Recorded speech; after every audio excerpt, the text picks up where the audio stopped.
So firstly, why have we undertaken this evolution agenda? And put simply, it's greater scale, greater impact. So the question is, why that? I think the first point is the world is facing a set of intertwined challenges. There's the climate crisis, debt, food insecurity, pandemics, fragility, and there is clearly a need to accelerate access to clean air, water, and energy. But we cannot tackle poverty without this broader view, and hence our early step to widen the aperture of the bank with a fit-for-purpose mission and a vision, and that is to create a world free from poverty on a livable planet. Second, scarce resources.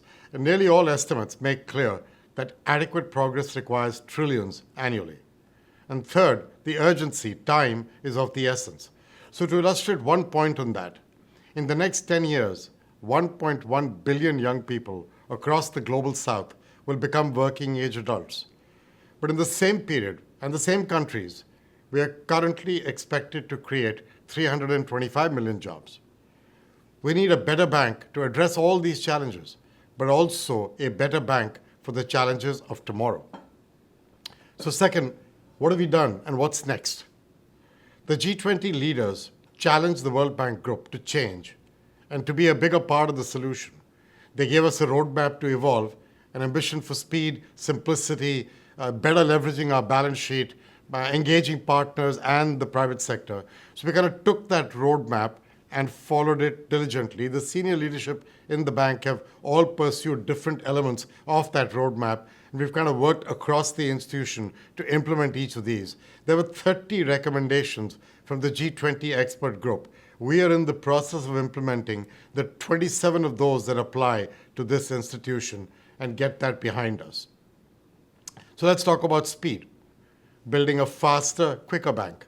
A few months ago, the average World Bank project approval process took 19 months. That's far too long. So our stated goal is we're going to reduce the approval time by 1/3 by the middle of next year.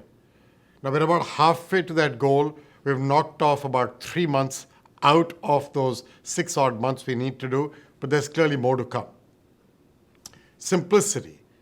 Speed and simplicity go hand in hand, and I think we want to be a better partner to governments, to the private sector, and therefore ultimately the people we serve. Now we're doing this across many work streams. I'm going to touch on those in a bit, but let me give you one example. Starting the 1st of July this year, IBRD, IDA, IFC, MIGA, all these 4 parts of the World Bank Group will have a single World Bank Group joint country representative in 20 countries. One unified leadership will make it much easier for our clients, governments, to access financing and expertise from the bank rather than have to go to different windows. Now let's talk about the capital adequacy of what we are trying to do with our balance sheet. In April a year ago, we squeezed $40 billion over 10 years from our balance sheet by adjusting our loan to equity ratio. And since then, we have launched a portfolio guarantee mechanism, launched a hybrid capital instrument, and these new tools will enable us to take more risks, boost our lending capacity further, all while preserving our AAA rating. Donors and shareholders have met this work with a degree of enthusiasm and generosity. Next work, we're going to celebrate that progress with some of them. Now, what makes these tools unique and a good investment is their ability to leverage every dollar we receive 6 to 8 times over the coming decade. But we've gone a little further than what even the Evolution Roadmap had asked. And last week, we began offering 50-year financing through IBRD at no additional cost for projects that provide cross-border benefits, creating an incentive system for countries to invest in such a project. We created a system to reduce interest rates for projects that address global challenges. Now, to fund these incentives and more, we've announced a Livable Planet Fund that can be funded by governments but also by philanthropies. And we're now working to raise contributions to that fund. Now, all these instruments, what they do is they help us support the ambitions of middle-income countries, but we must do all we can to lift up lower-income countries. IDA is the largest source of concessional financing for lower-income countries. It is a safe repository for funds to be leveraged to transform development in those countries that need it the most. Now, we're doing this in 2 ways. with a very serious IDA replenishment campaign effort. As you know, the IDA replenishment is coming up at the end of this year. So first, we're doing our part to support the G20 leaders' call for an ambitious IDA replenishment. And second, we're trying to simplify IDA to be more user-friendly for countries who already are wrestling with capacity challenges. And so to make it easier and simpler, but also to get an ambitious replenishment on the ground, that's our effort. So faster, simpler, more effective, more efficient. We can't do it alone. Over the last several months, we have worked among and across multilateral development groups to deepen and amplify our ability to make change happen.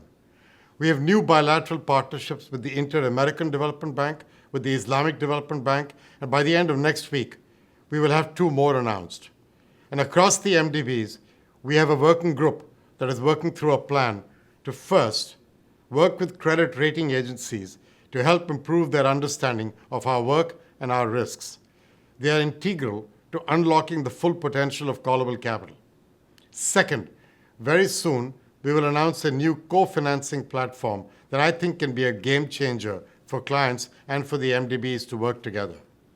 Third, we are standardizing our processes, such as procurement, and I think that will help to save clients time and money. And finally, we're continuing to develop a new approach to track climate outcomes based on impact. And I think next week, during the spring meetings, you're going to get an update on that work Friday next week. But we know that governments and multilateral institutions and philanthropies all working together will still fall short of providing the trillions that we will require annually for climate, for fragility, for inequality in the world. We therefore need the private sector. And in June, we launched the Private Sector Investment Lab and recruited 15 CEOs across asset management companies, banks, as well as operators to identify barriers and potential solutions to investment in the emerging markets. And 4 areas of focus have emerged from that group. The first is regulatory certainty. The second is political risk insurance. The third is foreign exchange risk. And the last one is helping to create an originate to distribute model. So we're working on each of these. And our work to break down silos within the bank is helping here. IBRD has expertise developing regulatory systems. We pair these capabilities with IFC's private sector knowledge. I think we can help to bring about change to regulatory policies and drive confidence in these emerging markets. Additionally, this summer, we will launch a new guarantee platform that delivers simplicity, improved access, and faster payment execution. I think that puts us on a path to triple our annual guarantee issuances to $20 billion by 2030, and that compares to where we are today at 6 or 7. So over time, multiply our mobilization of private capital many times. We're also working to find new approaches to address foreign exchange risk. And we're at the beginning of a years-long effort as well to build a securitization platform for the emerging markets, making it easier for institutional investors, pension funds and insurance companies and sovereign wealth funds, to bring some portion of the $70 trillion they manage to these developing countries. But new financial instruments are just one piece of the puzzle. So last month, we started to publish our proprietary data as a global public good to try and inspire investor confidence. So we're doing this in 3 new ways. The first one is private sector recovery data by country income level is now published by a consortium of the development institutions. Second, the World Bank has published private sector default data broken down by credit rating. And lastly, we've actually released sovereign default and recovery rate statistics dating all the way back to 1985, something that we had to rebuild from our payment streams and data. But now that's ready and out there. So all this work contributes to one goal: getting more private sector capital into these developing economies to drive impact and to create jobs. So now let's talk about the Knowledge Bank. Knowledge.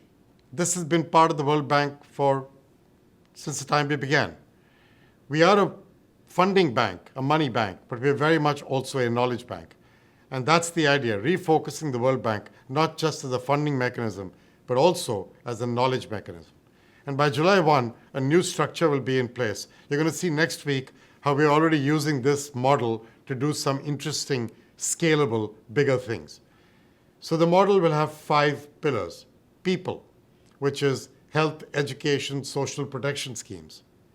Prosperity, jobs, tax policy, economic policy, financial inclusion, small businesses, all that. Planet, air, water, soil health, biodiversity, forests, and of course, adaptation and mitigation. Infrastructure, roads, bridges, energy. Digital, because that is transforming our world and actually makes everything else feasible and possible. So across these 5 verticals, holding our feet to the fire, we will measure our impact on gender equality, on jobs for young people, and climate impacts. It's also a change in how we will work, but it's anchored in the hard-earned expertise that some outstanding World Bank Group staff throughout the world deploy to help countries develop. So what we're doing is bringing these experts to the forefront of our country-driven model and our country partnership frameworks, sitting with governments to craft a focused development plan that is a marriage of their ambition and our expertise. With that plan, our teams then work to create and cultivate bankable projects and implement them. If that requires capacity in the government, our Knowledge Bank team will partner with our people on the ground to help governments implement these projects. That's kind of the model that we're working through. Now, let's talk about the scorecard, because underpinning all of this, as I just mentioned, holding our feet to the fire, is accountability and focus. So you've followed our work to be more efficient and scale for impact. And a cornerstone of this is to incentivize output, not just input. Ensuring that we focus not only on money out the door, but also on how many girls are in school, how many jobs are created, how many tons of carbon dioxide emissions are avoided, and how many private sector dollars are mobilized. So this new corporate scorecard, which we've just launched 2 days ago, and it's being kind of rebuilt from the ground up, and it'll take some time to get it all done to satisfaction. But we're pointing it towards outcomes and evidence, bringing it down from 153 items to 22 to focus the institution, help it work better as one unit to attack developmental challenges. That scorecard is our yardstick of accountability. It's a guidepost that our teams can rally around and work toward. It also allows our shareholders and taxpayers to clearly see the impact that we are making with the trust that they're placing in us by giving us their capital. So, we've also implemented a series of changes that you won't see, but our clients and our partners will feel. These include reforms to business planning and budgeting processes, that fewer harmonized documents, and here are some results. We were able to shorten the strategic planning process from 9 to 3 months, developed one World Bank Group approach to it rather than one for each agency in the bank. Proper business planning for IBRD and IDA, we think this will allow us to redeploy $144 million of productivity savings to support priorities. We want to start the year every year looking for 5% productivity savings from our expenses. We've unified our approach to real estate. We're getting efficiency out of it, already saving $150 million for the year 23 and 24. So this is all part of the work that we're trying to do to get the plumbing of the bank to work even better.